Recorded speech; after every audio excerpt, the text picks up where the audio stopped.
What is the shape of earth? Earth का shape क्या है? तो हम पढ़ते हैं जियोइड एंड ऑब्लेट स्फेरॉइड। छोटी क्लासों में हमने पढ़ा था दैट इज नारंगी के समान गोल होती है, बिल्कुल स्पेरिकल शेप में होती है, लेकिन ऐसा नहीं है, कंप्लीट स्फीयर नहीं होती है। जियोइड होता है, ऑब्लेट स्फेरॉइड होता है, जिसका मतलब होता है कि ऊपर से तो ऐसे सिकड़ी हुई है और साइडों से ऐसे थोड़ी सी फैली हुई है, समझ लो। ऊपर से तो क्या है, फ्लैटेंड है और साइड से बल्ज है, थोड़ी सी ऐसे बढ़ी हुई है, तो वो जियोइड एंड ऑब्लेट स्फेरॉइड है। कंप्लीट स्फीयर नहीं है, ऐसे थोड़ा सा ऊपर वाली जो रेडियस है, ऊपर होता है पोल, साइडों के अंदर होता है बीच वाला दैट इज इक्वेटर। तो जो इक्वेटर रेडियस होती है साइड वाली, ऊपर वाली रेडियस होती है जो पोल वाली, उससे ज़्यादा होगी। साइडों में ये ज़्यादा होता है। तो ऐसा क्यों होता है इसको थोड़ा सा हम डिटेल में पढ़ेंगे। कुछ तो रेस्पॉन्सिबल होगा, कुछ तो फोर्स आ रहे होंगे, ग्रेविटी लग रही होगी, तो उसको हम थोड़ा सा डिटेल में और देखते हैं, ठीक है। अब जो अर्थ का शेप होता है, जियोइड होता है, ऑब्लेट स्फेरॉइड होता है, उसको बिल्कुल अपन टेक्निकल तरीके से समझेंगे।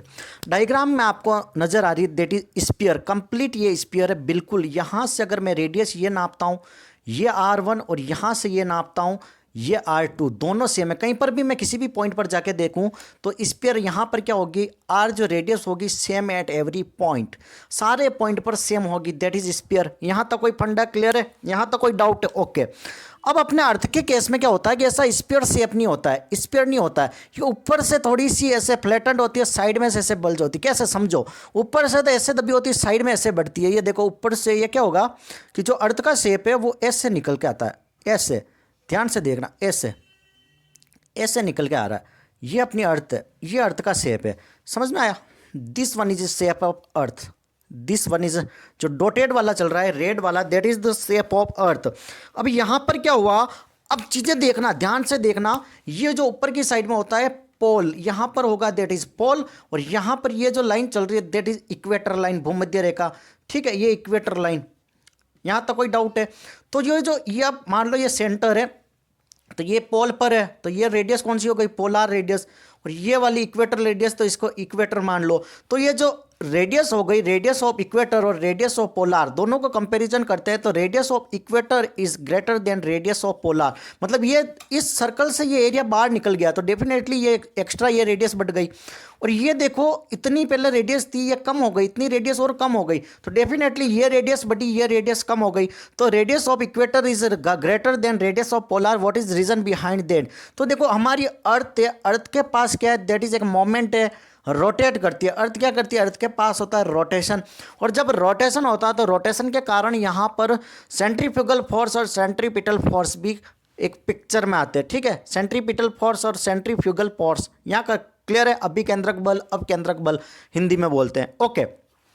अब समझो सेंट्रीपिटल फोर्स वो फोर्स होता है जो चीज़ों को ग्रेविटी सेंटर के अंदर खींचता है। सेंट्रीपिटल फोर्स के कारण ही ग्रेविटेशनल फोर्स भी बोल सकते हैं, जो टूवर्ड्स ग्रेविटी लगता है, इसकी तरफ लगता है, इसकी तरफ चीज़ें खींचता है, दैट इज सेंट्रीपिटल फोर्स। और सेंट्रीफ्यूगल फोर्स कह रहा अवे फ्रॉम सेंटर, सेंटर से दूर जाओ, ये अवे फ्रॉम सेंटर लगता है, that is centrifugal force. Clear है? Centrifugal force. और टूवर्ड सेंटर लग रहा है, दैट इज सेंट्रीपिटल फोर्स। यहां तक क्लियर है? ओके। अब यहां पर जब अर्थ का रोटेशन होता है तो जो पोल वाला एरिया है, इस एरिया में क्या होगा, सेंट्रीपिटल फोर्स ज़्यादा लगेगा, ग्रेविटेशनल फोर्स लगेगा, तो ये इसको अंदर की तरफ खींचेगा, इसलिए ये रेडियस इतनी ना होकर कम हो गई, अंदर की तरफ खींच रहा है। तो यहां पर क्या लग रहा है, that is centripetal force, second वाला फोर्स लग रहा है, ये सेंट्रीपिटल फोर्स। और यहां पर सेंट्रीफ्यूगल फोर्स लग रहा है, तो अवे अवे फ्रॉम सेंटर, इसलिए ये एरिया इतना सारा अवे फ्रॉम सेंटर चला गया। समझ में आया? That is because of the centripetal and centrifugal force. Centripetal gravitational force जो होता है वो पूल के ये वाले एरिया को अंदर खींचता है, और जो सेंट्रीफ्यूगल फोर्स ये इसको दूर ले जाता है। इसलिए शेप का जो होता है अर्थ का, ऊपर से तो ऐसे बीच में सिकुड़ जाती है, साइड में से ऐसे चौड़ी हो जाती है। That is the simple funda behind the shape of earth, geoid and oblate spheroid. Clear है? Thank you so much. Channel पर नए हो तो लाइक शेयर सब्सक्राइब जरूर।